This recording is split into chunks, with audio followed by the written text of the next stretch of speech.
If you're wondering what my favorite color is, or what my political opinions are, or what I feel about Tucker Carlson, I hope I've managed to answer all of that with today's visuals. And if you like them, go check them out on our new merch page, meiraK.com. But guys, did you see this Tucker Carlson Piers Morgan interview? Which was just absolutely ridiculous and an abomination, and we are not going to spend any time reviewing it. But I want to talk about what Tommy Robinson has to say about this, because I think, once again, the guy proves himself not to be this crazy, horrible white supremacist who wants to take over the world and hates everything that's good about humanity and a dangerous threat to England, but rather a person who sees the truth for what it is. And right now, we are up against a whole bunch of enemies. We've got external religious enemies. We've got internal enemies. We've got people who are trying to destroy us from here, from every direction, left, right, up, down, who knows where.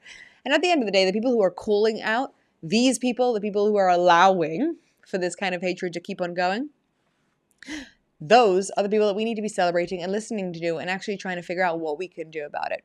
Guys, I just want to say that I've been reading your comments as of late. You may have noticed that I haven't been online just as much. We've been really ill over here, but we're finally coming back.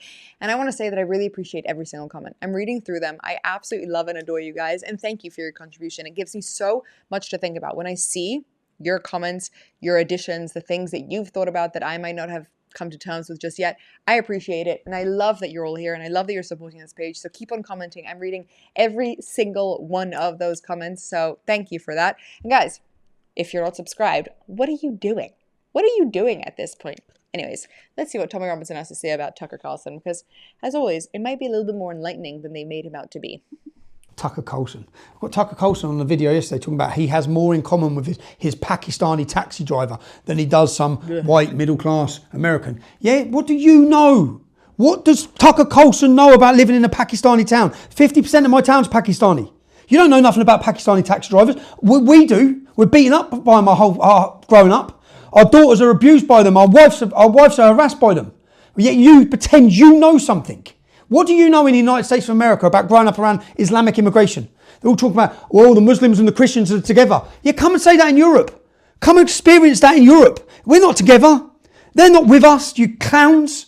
But I listen to all these new right-wing commentators talking just because they hate Jews or hate Israel, saying we need to work together with the Muslims. Yeah? Come and speak to people who live with Islam. It's infuriating. I'm watching, even Tucker Carlson, thinking, what do you know about Pakistani taxi drivers, mate? What do you know? Do you know who's ferried all of our girls round in every town city? In Rotherham, Telford, Oldham, Rochdale, Birmingham, Bradford, Leeds, every city where our daughter's been raped. Who ferried them round? Pakistani taxi drivers. Tucker, your mates, who you'd rather hang around with. You know nothing about this subject. So don't try talking about it just because guitar are in your back arse. Because it's pretty infuriating. Yeah. And I see that so much coming out of the United States. I'm looking at it thinking, you don't know what you're talking about. You have no idea what you're talking about. You live in America. You're not plagued by Islamic rape gangs. You're not surrounded in a town with 45 mosques. You've got no idea what you're talking about. So don't just start talking about how we need to be, we're all friends and Muslims and Christians are together. Yeah, turn that to the Christians in Afghanistan. Tell it to Christians in Pakistan, the Christians in Iraq. Go speak to the Christians in the Middle East. Go speak to the Christian population, which has gone from 20% to 7% in the last 20 years. Why? Yeah. I mean, I don't know if I could say it better myself, and I don't know if he feels very strongly about this. I have a feeling that Tommy Robinson's a little bit frustrated at Tucker Carlson. And you know what? I think this is why. Because it's easy for me to sit here and be like, you know what? I really don't like Tucker Carlson because of the things he's saying. I think he's wrong. Because he is wrong, and he's proving himself to be a blubbering idiot who's clearly being paid by Qatar.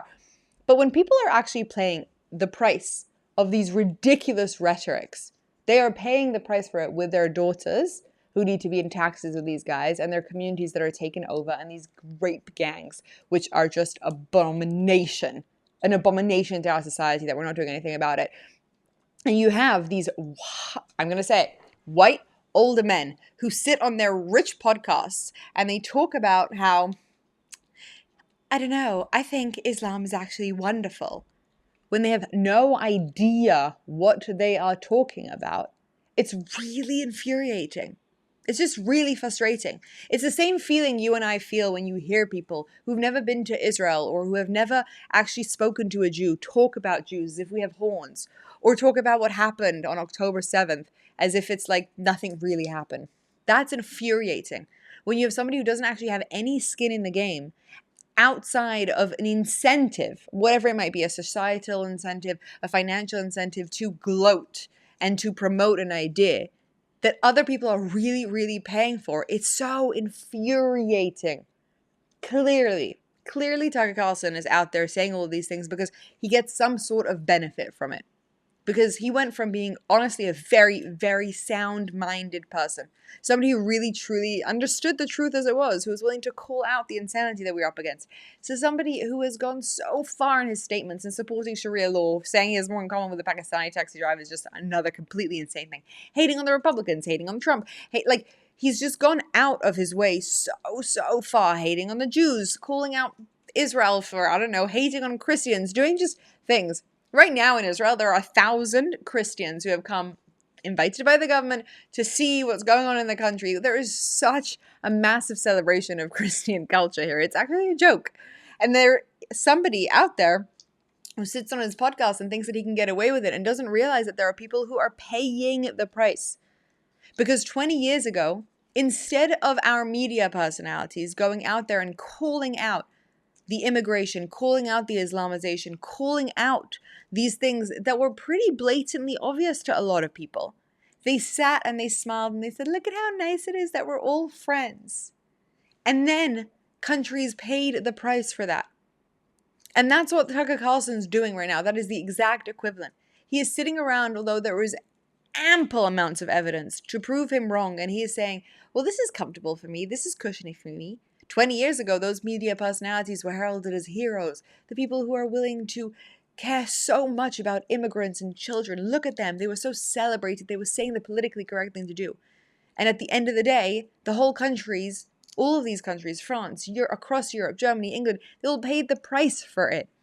Tucker Carlson is doing right now, speaking to millions of Americans and allowing for what could eventually be the Islamization of America, because he personally benefits from this. Look, maybe he thinks that there is some merit to it. I don't actually know. Maybe he's not all out evil. But at this point, basically everything he says sounds so unbelievably idiotic. The problem is that you and I are intelligent. We know the truth. But there are a lot of people out there who don't. Who won't have access to listen to people like Tommy Robinson, who won't ever visit UK and see the difference between what it is now and then, who don't even know about Dearborn, Michigan, and who are listening to people like Tucker Carlson and believing that Jews have horns and that we're the ones who killed Charlie Kirk, but more importantly, believing this nonsense that Islamization is actually positive, that Pakistani taxi drivers are nice people, not the people shepherding around the grooming gangs and the girls who are being raped, that Sharia law is good. Because in Saudi Arabia, people don't steal cars. Because if they do, they get beheaded. But they don't steal cars. That's better than America. He's heralding these insane ideas about the Jews being behind 9/11. All of these conspiracy theories that actual people pay the price for. And that is my real issue with him above everything else. It's way more than me not liking the fact that he's lying about us Jews. It's that he's directly playing a part in allowing for a domination of a hateful culture that wants all of us dead.